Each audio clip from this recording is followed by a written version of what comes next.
Good evening. We are so grateful that you are joining us for our Talk with Ty listening sessions with City Manager Taiwo Jaiyeoba. I'm Carla Banks, Communications and Marketing Director for the City of Greensboro.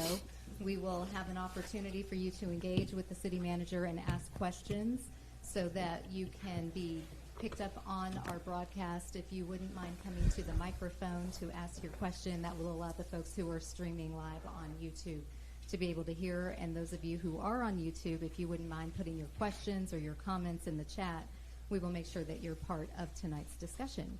So without further ado, I will turn it over to City Manager Ty Jaiyeoba. Thank you. Good evening, everyone. Okay, so hopefully you can all hear me. First of all, I will say thank you for welcoming me to Greensboro when I got here about 10, 11 months ago, I think it is. And I appreciate that. And during that period, I think from March through April, I started going out district by district. I think it was 2 meetings per district just to kind of get a sense of community aspirations and thought process, but also to introduce myself to different people in the community. But of course, the honeymoon only lasted a few weeks. But that's expected because a lot of things have happened since that time. We've had multiple elections. We've had a budget passed. We are now also on the cusp of starting to discuss internally what the next budget for 23-24, what that looks like. We're gradually emerging out of the pandemic, and every city deals with it differently. For us, it's taking a while, obviously, to start getting employees to fully come back in because of those who have elderly parents to look after, or they have particularly challenging childcare, issues to deal with. But we're getting there. The COVID has left us totally in a different world, so we will never go back to what used to be normal.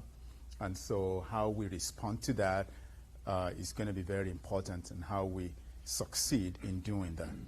In that space also, however, council met when I first got there. I think I believe that our retreat was in February or so, and we looked at a number of things. There were some priorities prior to me coming on board that council felt were very important to highlight for our residents and businesses. But when we met in March, we looked at these priorities, and a couple new priorities were added to them. Now, please don't look at these priorities as 1, 2, 3, 4, 5. It's not listed in order of importance. Not one item moves a city forward. Every city has to be dealt with in terms of system. So think of this in terms of system. Think of it that affordable housing may not be possible if there is no efficient or effective public transit, for example.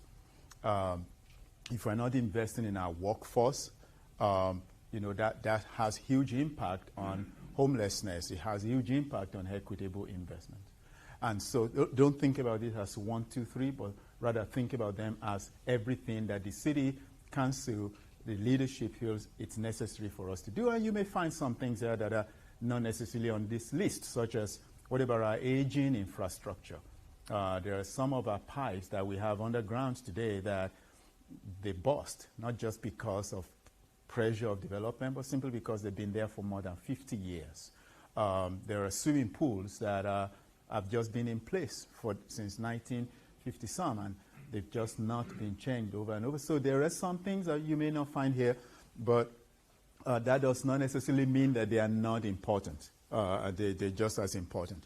But all of these are what Council laid out in its March strategic session as what our priorities are, at least for another year.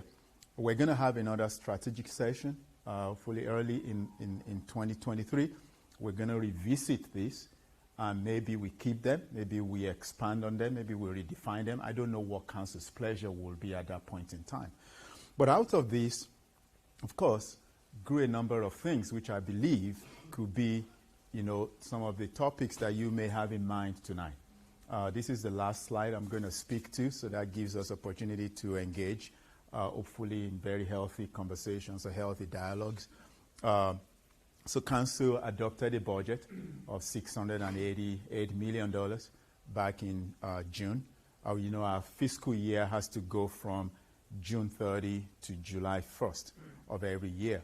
And it is very important by state statute that we have to have a balanced budget. And so Council adopted a budget which was higher by about 10% over the previous year's budget. But you and I will agree that expenses are often more than 10% of any city, especially when you think about all the different things that a city does.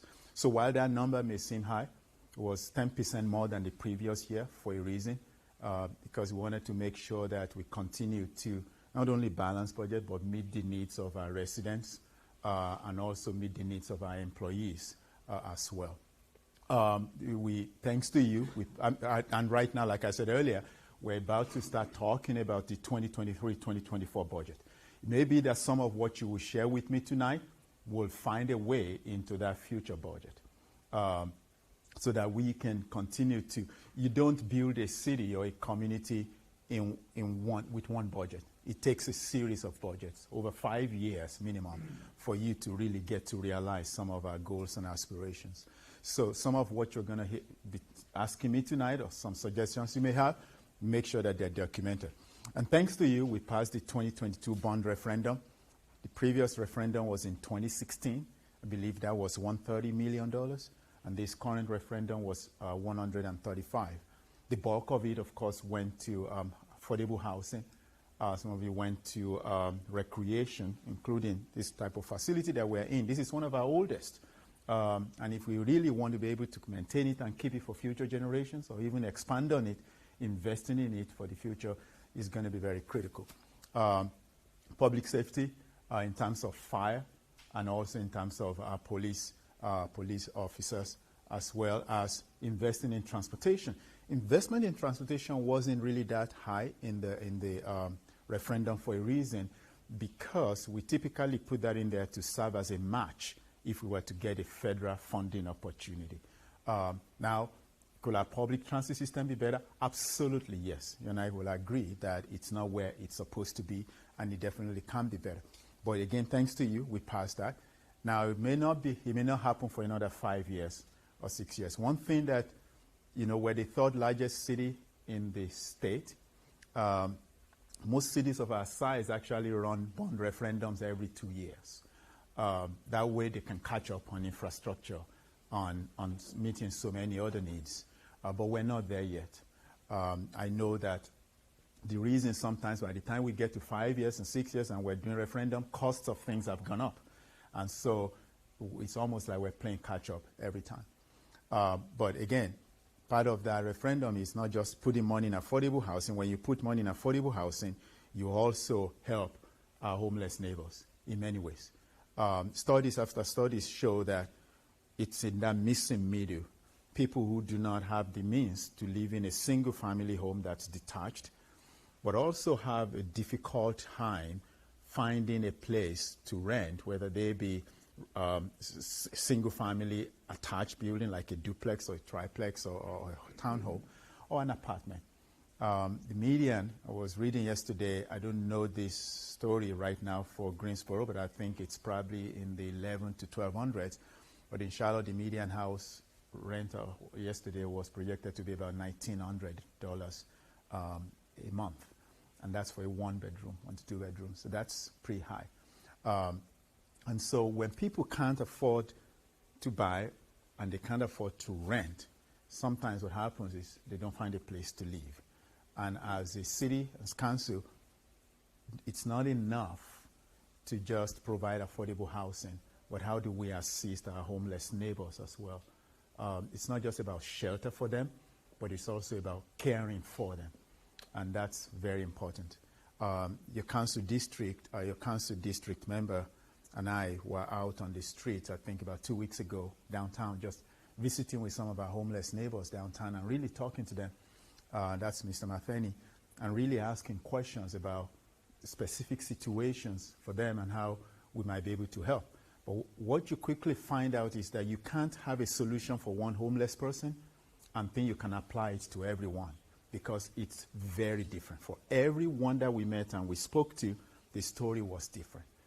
But council made a decision a few weeks ago to invest in palace shelters, and they will make another decision tomorrow night in terms of, it's not just about the shelter, but how do we make sure we provide social services, case management, facilities where they can use the bathroom, where they can clean up, and where we can really help them to make sure that we give them the dignity that every human being deserves. So that's part of why that homelessness assistance is very important. And we received about 59 or almost $60 million in American Rescue Plan funds. Council has invested about 47% or so of that in our community, in housing, in economic development, in some of our infrastructure. We've got about $31 million left that we still need to invest.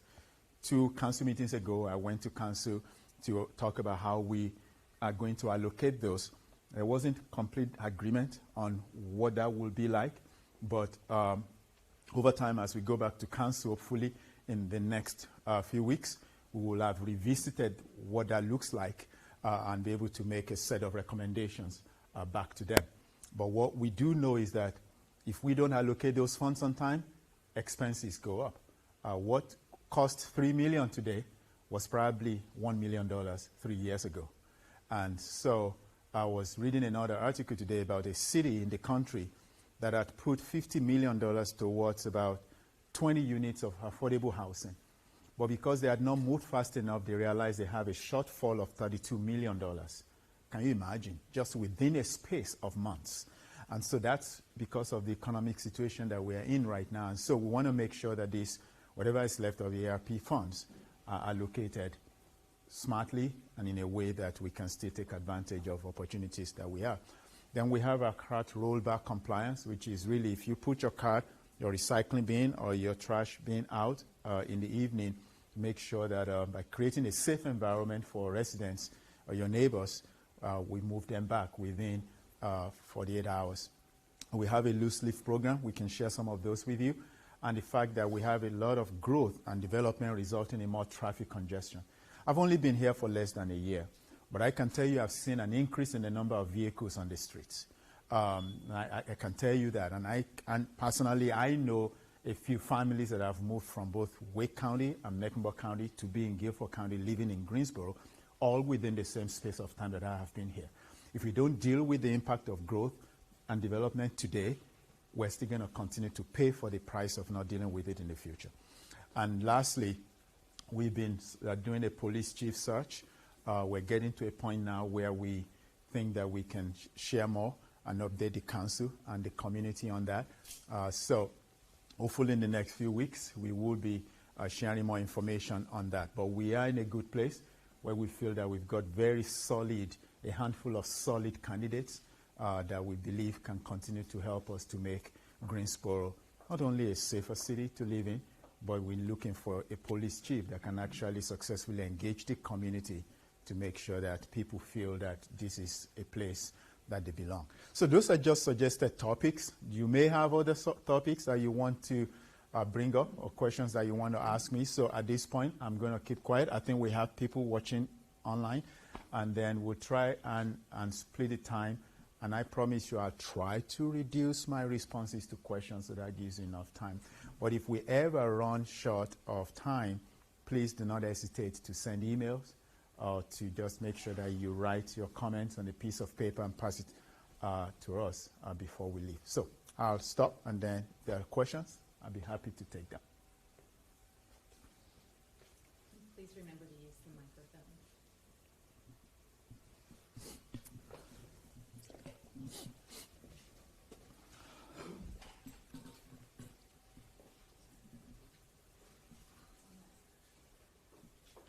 So it should be turned this way, right? Yes. Okay. So, Ty, is that okay if I call you Ty? Yes. All right. So, it's from my understanding that you're focused on, one of the things you're focused on is homelessness assistance. And you seem pretty genuine about that. Except, I mean, you just kicked a bunch of people who feed houseless people out of a parking garage, did you not? from feeding people. Is that correct? So is that a question? That is correct. That's not my only So question. let's, And just to be mindful, Should I- if you're should going to you be combative, yeah. I'm not going to allow that. Okay, well then let me finish my question. Okay, go on. So this is a letter that you sent to tiny homes. You said that on behalf of the city of Greensboro, this memorandum serves as a notice to you and your organization that the city of Greensboro does not permit the use of the city parking garage as a location providing food services to residents. Right? You cite an ordinance, one that's been on the books for a while, and then it continues, or your office did. The Greensboro City Council finds that the municipal-owned or operational parking garages and parking lots are not traditional public forums for First Amendment purposes, and that the city may regulate, conduct, and use the use of the parking garage and parking lots through adequate and reasonable rules. So, this is what you cited to kick those folks out who feed houseless people, and it's not particularly combative. But it's not a really good look that someone would cite, or your office, maybe it's not you personally, would cite the First Amendment, limit it, right, to stop an organization that's been feeding houseless people for like, I think, 4 years or something? And then come up here and talk about how you're going to help houseless people. Now, so I've got a couple questions. How do you justify that, right? 2, what makes you think that, what counts as a traditional forum for the First Amendment? And 3, what makes you think that you get to limit the First Amendment to traditional forums? Okay, thank you. So I need to do an acknowledgement quickly, and I should have done that earlier. So we have 2 council members here. So Councilmember Zach Matheny, District 3. I actually mentioned your name before you got here. So I'd mentioned that we were visiting some of our homeless neighbors about 2 weeks ago or so downtown. But we also have Councilmember Mary Kay Abuzweta here as well, at large. So thank you for being here tonight. So let me address that. Sorry, before you answer, could we repeat the question? Okay. The question was about, that's all right. Yeah, it doesn't matter. We don't have a sound system here. You don't need to repeat the question. I can repeat it. So my first question was that if you're kicking people from feeding houseless people, how is it that you can come off as pro-houseless now here? Like, how does that work? Why do you think, or how do you define a traditional forum for the freedom of speech? And why do you think that you have the authority to limit, right, freedom of speech based off of traditional forums, which you've already threatened to limit me? You did. You threatened me twice, right? So if this is a traditional forum, and I'm going to limit it. So, Sound isn't projecting. That's all I'm trying to tell you. all right, thank you. So I'll project for myself. That's fine. I won't respond to the First Amendment thing, but I will respond to the issue of homelessness and why I'd ask that people not be fed in a parking garage. How many people here will feed their family in a parking garage? I mean, that's just a simple question. Not only is it dangerous because of the different vehicles that are moving up and down, maybe this has been in place for a few years, but that doesn't make it right. People who live without shelters also need dignity. There are places around the city where people can be safely and adequately fed, whether it's the urban ministry or whichever opportunity that is out there. And not only is it not safe, it's also not healthy. With all the pollution and all the emissions coming out of vehicles, I will not be a good city manager and a good steward of public parking spaces if we continue to allow some of our most vulnerable to be subject to what could really endanger their lives and endanger their health. And so it's important, and I don't believe that that's the right thing to do. Where there are places where we can feed our homeless neighbors and our homeless friends. Now, it doesn't mean that people cannot freely express what they want to do. We have a big city, and there are different locations where people can feed people, those who are vulnerable. This is probably one of the few cities where I've actually seen that happen. In terms of having people, whether it's in the cold or in the heat, being fed in a parking garage. Even workers, city workers who service these garages can't stay there in the heat of summer. They step out of the place because it's just so hot. And so we need to be mindful of some of these things. Could we do a better job? Absolutely. Every city, every organization could do a better job taking care of its residents, whether it's feeding them, or clothing them, or housing them, but definitely not filling them in a parking garage. So that's, yes, sir. I've got to run. I just wanted to come by and thank you. Thank you, for sir. hosting these gatherings. Thank you, sir. And hearing from folks and letting folks know what's on your mind. I got a little guy that's got to go to a dance here. He looks good. He looks sharp. And learn some manners. And so we're going to run, but I just wanted to swing by and say thank you. Thank you, Mary Kay, for coming, and city staff for putting it on. More so for y'all just showing up and caring. Enjoyed talking with you earlier today. By the way, my fat cheeks pressed mute at the end. I didn't know. So if I was quiet, that's rare. Thank you, son. You heard that, didn't you? But thank y'all for being here and getting. Thank you, sir. Appreciate it. Good to see you. Okay. Yes, sir. I'll come back to you. Yes. Yeah. Let's give some other people a chance, but I'll come back to you. Not working, so you can't hear me. A couple of issues that I'd like to have you address, and they're both concerning people that happen to drive around town. It's very dangerous, especially because there are not enough policemen, and there's so many times that people go through red lights. The light will turn red, and you'll have as many as 7 cars to continue past that red light. Twice in Greensboro in the last 15 years, I've almost been killed because of it. And I know a friend of mine has had a permanent disability and a very long rehab because of somebody going through a red light. Now, at one time, we had some red light cameras, and there were problems, so we don't have them anymore, but I believe that they can be reinstated in such a way that it will be legal to make it safer just to travel the streets of Greensboro because of the people going through so many red lights. Another issue which concerns people that are disabled, I'm a member of the Mayor's Committee for persons that are disabled, and most of the people that are associated with that group are concerned with children or people that have child's ability, so sometimes they're older. And I may be the only one that's concerned with handicapped parking because these people are disabled also. Well, it was going well for at least 10, maybe 15 years, I don't know, and I was a part of that group that was allowed to give out handicap parking tickets. About 2.5 years ago, it was discontinued because of COVID. And I've called several times within the last couple of years, and I was told that it would be reinstated at some time, but no particular time was given. Well, I happened to call last week, and I was told that the program is disbanded.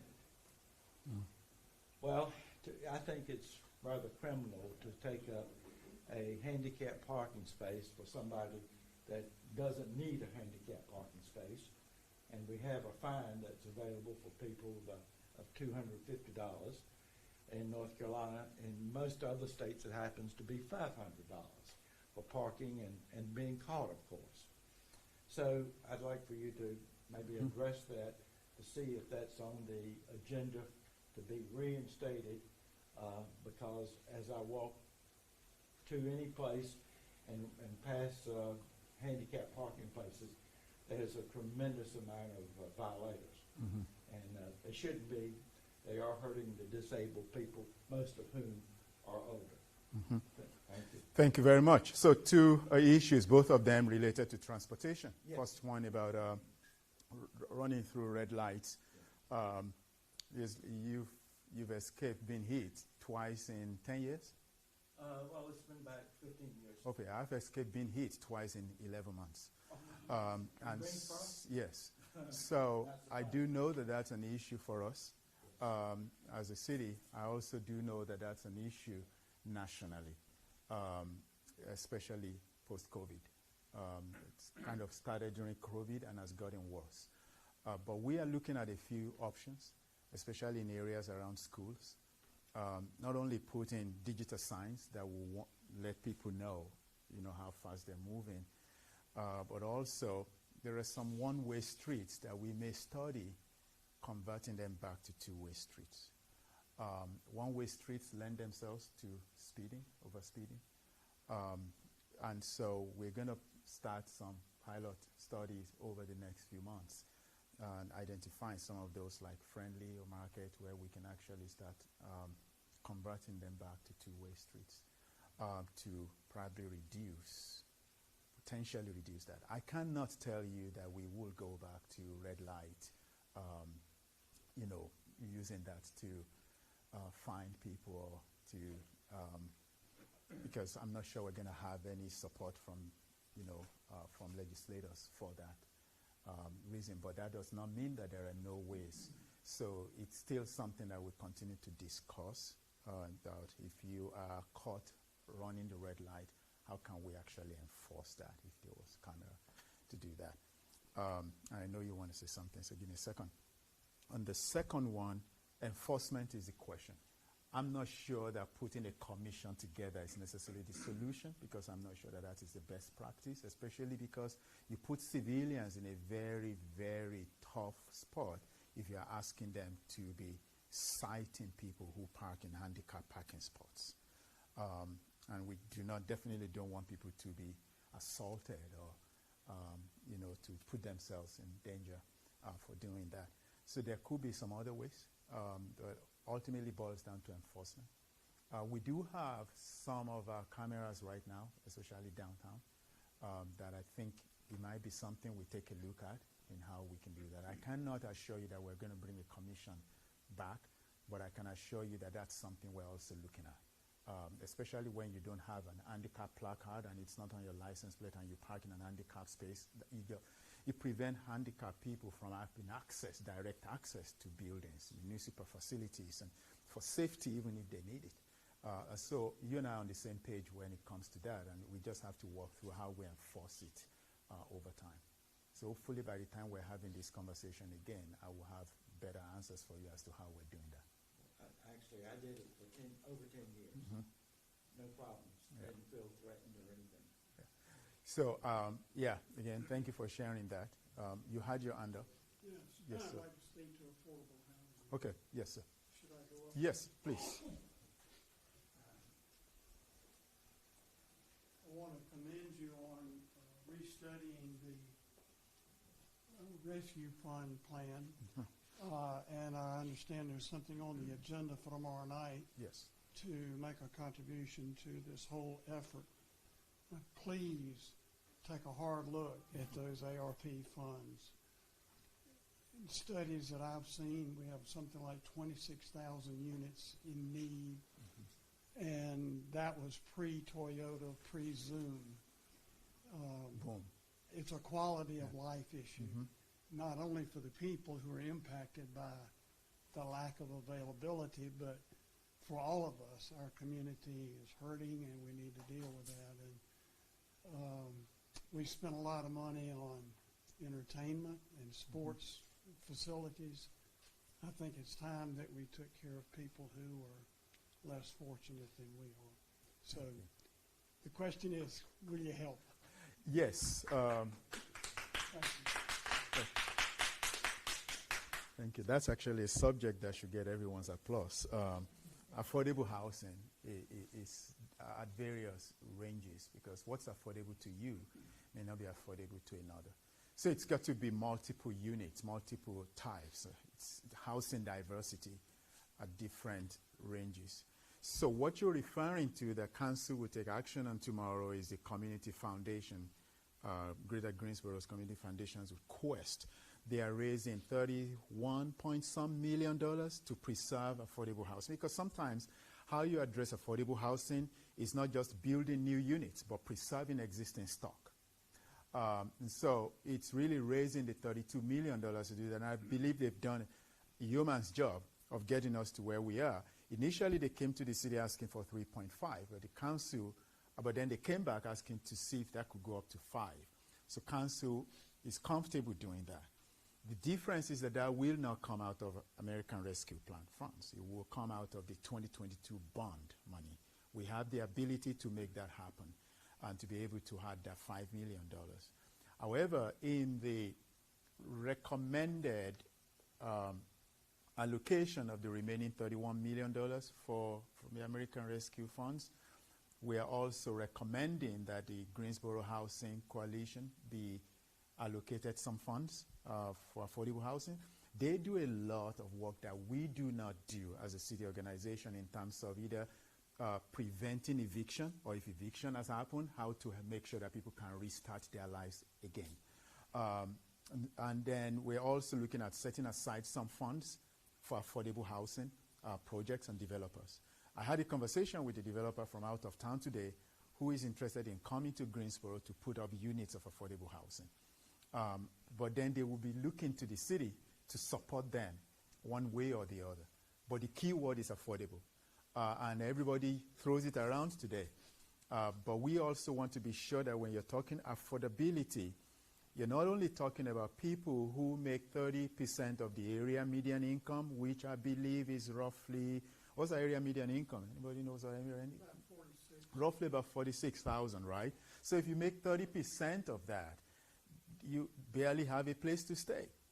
So it's really looking at those who make that, and then all the way to those who make 80 to 120% of that. And some of those could be firefighters. Some of those could be our teachers. Some of those could be our university professors. Some of those could be nurses too. Police officers, yes, who really need to live within the city, right? If we can have our way, that's really the way it's supposed to be. So it's a range, 30% area median income all the way to workforce. So you talked about boom, you talked about Toyota. The reality of the matter is that they're outside the city. People still need to get to those places if they live in the city. So how can we make transportation accessible and affordable? So I would like to change the conversation, not just from to affordable housing, but to affordable living. So not only live in a house, but how do you get to work from where you live? And so tomorrow, council will take that action. But when we come back in December with the American Rescue Plan Fund, again, making a recommendation to council, affordable housing will be part and parcel of that. And it's not just going to be for those who make that end of the area median income, but the very extreme end, the vulnerable population. So thank you for that. Yes, sir. I think, sorry, you had... Okay, please, go on. Then after you feel. Okay. Also concerns of affordable housing. Okay, And I know that when we initially met, it was on a Zoom that was discussing housing and your concept of diversity of housing. So one question you just touched on that I had a question about was the city's interest in partnering with developers other than multifamily development. So when someone like an impact housing organization out of Georgia, or even more locally, the Our House, wants to speak with someone in the city about manufacturing modular single-family housing for affordability. See, as a background in social work and in real estate, I recently read an article that said basically first-time home buyers dropped completely out of the marketplace this past year. In the aftermath of COVID, that there were only people with equity already in a home that could move either up or down. I'm going to sell, get something smaller, or I'm upgrading and get something bigger. And that leaves a whole population out of home ownership. And so homelessness is something that has been talked about greatly, but with workforce housing and affordability, there's like a giant gap. Not everybody can buy a $200,000 home as a starter. And people aren't even buying starter homes anymore. They're just going for a home that you can just stay in because there's no movement. My question was, has the city considered working with the single-family home builder that's not multifamily building, and then SIP panels or something like the Our House that's modular, if that's been considered? The pallet homes that are being used, the Doorway Project, did they choose a location? I had not heard. Have they chosen a provider for the social services? If we were to manufacture housing of all sizes right here in the Triad, that will also bring jobs for workforce development. And then lastly, safety. I'm an Aggie and a Spartan, but with the homecoming recently, there were 2 deaths that were high profile and very tragic and unfortunate. And I personally, as someone that came here for college many years ago, am saddened by the number of shootings. I have a teenage daughter, and it frightens me now when she says, "Can I go?" I want her to enjoy our city. I'm afraid to let her go. And so for a 15-year-old boy and a young, I think, 19-year-old college student to be shot down during homecoming weekend, that is a sad part of the story. What is otherwise, GHO, greatest homecoming on earth. I know that was a lot, but those were the things I wanted to share. Those are important. Thank When you say modular homes, do you mean manufactured homes? Prefabricated homes? Yes. Okay, if we were to manufacture them in the Triad, right? But you're talking about, so let's start, you brought up housing and public safety. So let's start with housing first. When I say that in order for us to make a ding in the housing market, we have to be open to different types of housing. It's not just about the diversity of housing products, but it's also the quality of housing products. There are people who have talked about container homes. I think it's a shift in our mindset. I'm an immigrant, right, to the United States, and the whole notion of American dream is different. You know, when I first got here, the whole notion of American dream was a single-family detached home somewhere, you know. But then that dream becomes elusive over time, because not only because people can't afford those, but mindset have changed. Families are becoming smaller. Fewer, more, 1 out of every 4 North Carolinians will be over the age of 60 by 2030. They don't want to mow lawns, and they don't want to live in 2,000 square foot homes. And so the desire for smaller footprints of homes is high, higher than we've ever seen it. It's still an American dream because you have a place you call your own. And so how do we make it happen? I believe that the city is interested in partnering with a private entity. If the private entity, like the person I was talking to today, if a private entity calls me and says, we would like to put 50 units of housing down, and we have 2 acres, what can the city do for us?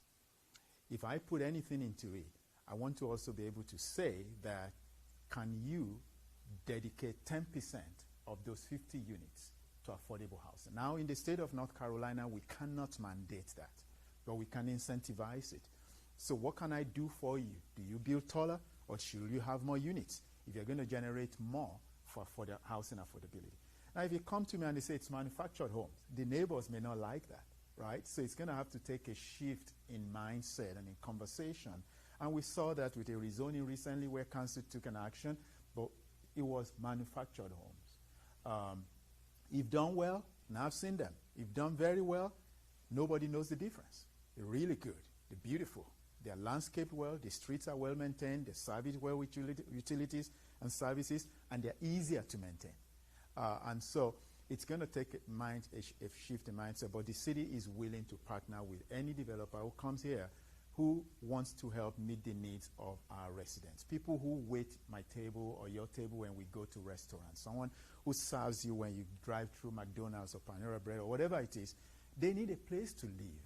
And they don't earn the income that a lot of us earn. And so if we can have different housing types that can really appeal to them, I think it's great. But you made a distinction between multifamily and single family. Most multifamilies lend themselves to rent.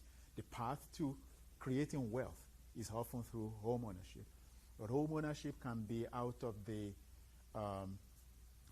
sometimes people's ability to make happen. But if we can find a way to help support a private investor where they can reduce the price to less than $200,000, maybe first-time homeowners may be able to find some financing. It's possible. Then talking about public safety, hopefully that helped a little bit. Well, if there is someone, because I do know about entity I have been partnered with since 2019. Okay. And we met with Michelle Kennedy's predecessors and other Greensboro, East Greensboro Yes. now, and some others, and then the pandemic happened. But yes, that addressed that. Did they find a location for pallets? Yes, but I just cannot share that right now. But we do have a location. It's a city-owned property. The reason I can't say that public is we still have to talk to the neighbors. There are not so many people who live next to it because it's a city-owned facility. But I wouldn't want to make that public without talking to the neighbors first. So we're in the process of outreach to the neighbors, but we do have a location. And the important thing for us is that the location has to be close to public transportation, county social services for behavioral health support and things of that nature. And so hopefully in the next several days, once we've been able to reach out to the neighbors, we're able to also announce, and it's not in East Greensboro, just to clarify that. That's very important because every time we've brought that up, people have said everything like pallet shelter goes to East Greensboro. But we do have a location, and the council member we've spoken to is on board with our conversation there. But it's a city-owned facility, which gives us more control. It has bathroom facilities. It has, we are able to provide safety for those who live there. And we're going to not only provide the pallet shelter there, but also safe parking for those who sleep and live in their vehicles. So it's going to be combined in the same place so we can provide security for those who are there. The second question on public safety is one that also breaks my heart. I have a teenage daughter at UNCG, and she was actually out that very evening. And so for a parent, it's what you think about all the time, right? And so we're not the only city that's going through this. It's just a challenge nationally. It's a challenge for us. But I'll say this, as I was reviewing crime data for the last 5 years through October 16, this is one of the lowest in terms of crime statistics for the last 5 years for us as a city. It might not feel that way because if every time you open the pages of the newspaper, it looks different. You listen to the news, it's different. But when you look at the statistics, whether they be rape or burglary or violence, it's actually the numbers are down than we've seen in 3 to 4 years, especially over a 5-year period. Now, every one incident of shooting or homicide or rape is one too many. And we need to work towards improving it. And that includes hiring police officers more. We know that that's an environment right now where people don't want to work there because of so many things going on. How do we incentivize officers? The search for a police chief will be very critical as somebody who, whether it's an internal candidate or external candidate, but somebody who understands how to do this by working with the community. We created a new position, council adopted as part of the budget, which we call Violence Reduction Coordinator. Who will really work in our community safety space to make sure that this is not just a police work, this is a community responsibility. And how can we together work to reducing the instance of insecurity in our city? So before I come to you, we have somebody online, and then I'll go to Philip. So you referenced the update on the police chief search. Yes. When do you anticipate the new police chief being hired? Best case scenario before December 31st. If it goes longer than that, it will be very soon in January. But like I said earlier, we got really, really strong candidates from all over the country, including some of our own, which we should be proud of. I always felt that Chief James, Brian James, left a really great legacy in my mind by building a team of good leaders. And so I really think that we have an opportunity to really, make sure that whoever this, you know how it is.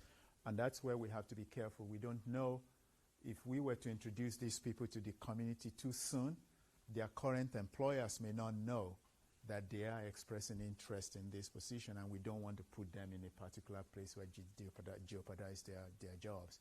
So we're being careful. But we've got a very good pool. I think Greensboro will be proud of us at the end of the day, the decision that we make. Because right now they're going through some type of assessment with the recruiters. And so we're going to be sharing in the next couple weeks with council confidentially, and then we will be sharing that with the community, providing an update to the community probably sometime this month or early in December. But the goal is to have someone in place before the end of the year or as soon as possible, early in 2023. Yes, sir. Then I'll come back to you.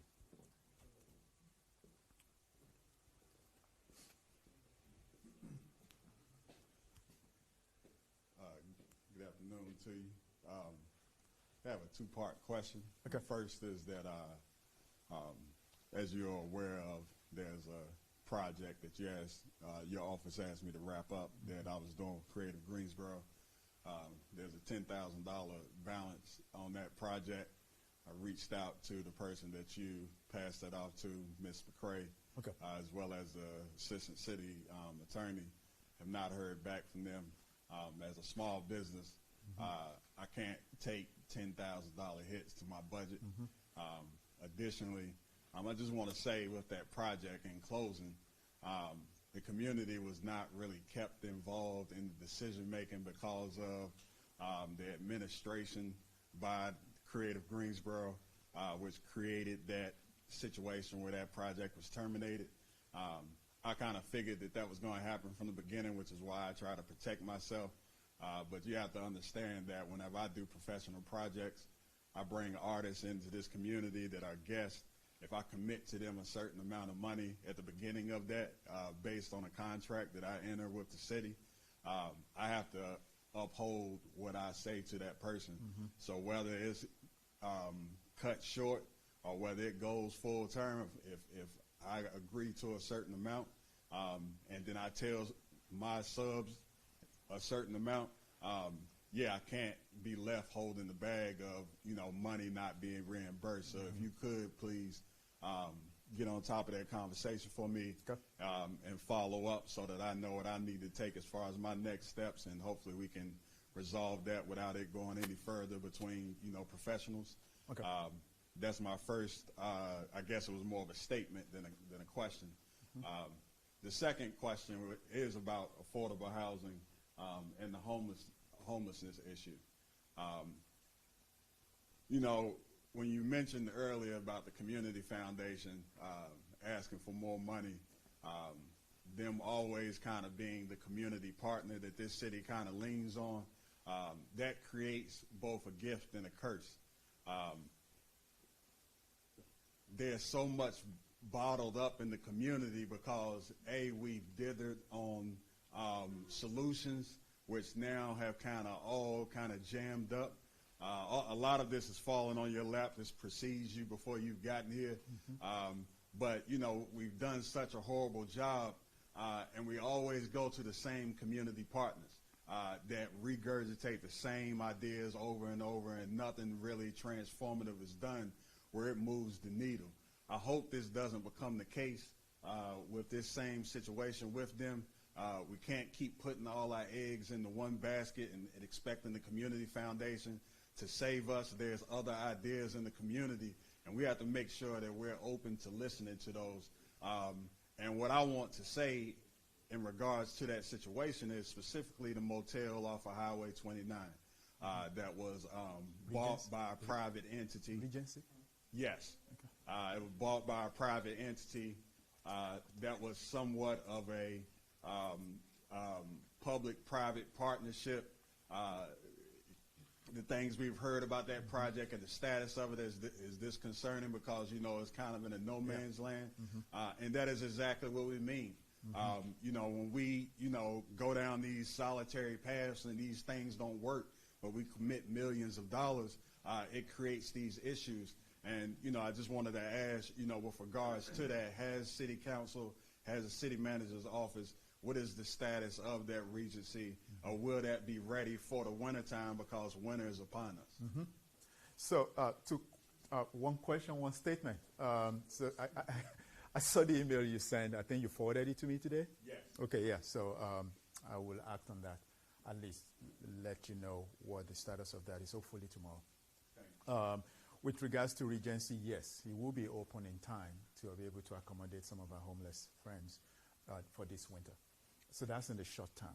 In the long term, however, is we have this permanent supportive housing solution, which is really to convert it, as well as the adjoining Oaks Motel, to combine both of them together and produce about 175 total units of housing that we could make available as part of the Affordable Housing Initiative. You have to remember, though, that the conversation with the Community Foundation did not start because they're raising funds. It actually started as part of a housing GSO plan to preserve so many number of housing units. Right now, nobody's talking projects, nobody's talking what that looks like. It's really, this is how much it's going to cost. I think overall, if you are looking for what will preserve housing stock in Greensboro, you're thinking of excess of $100 million. This 31 point some million is a start. And I know that a number of banks and institutions have provided both cash and in kind. This $5 million is just, the city wrote the housing GSO plan. It's really putting our money where our mouth is. If another entity such as Habitat for Humanity, who is, by the way, at the table as well, if they were to come forward and they say, hey, we have identified 100 units of housing, we have identified a space where we want to put for sale units, the city will be willing to work with them. And we're doing that actually right now. We're having conversation with these non-profit organizations that do this business. The city is not in a housing building business. And so we just have to partner with non-profits and private entities to make it happen. But Regency will be open for winter. If Councilman Matheny was here, he probably will clap because you asked that question, because it's been sending multiple emails to us about that as well. And so it's something we did before I got here, but I own it now, and I want to make sure that we see it to the very end as well. But I'll get back to you on the first one tomorrow.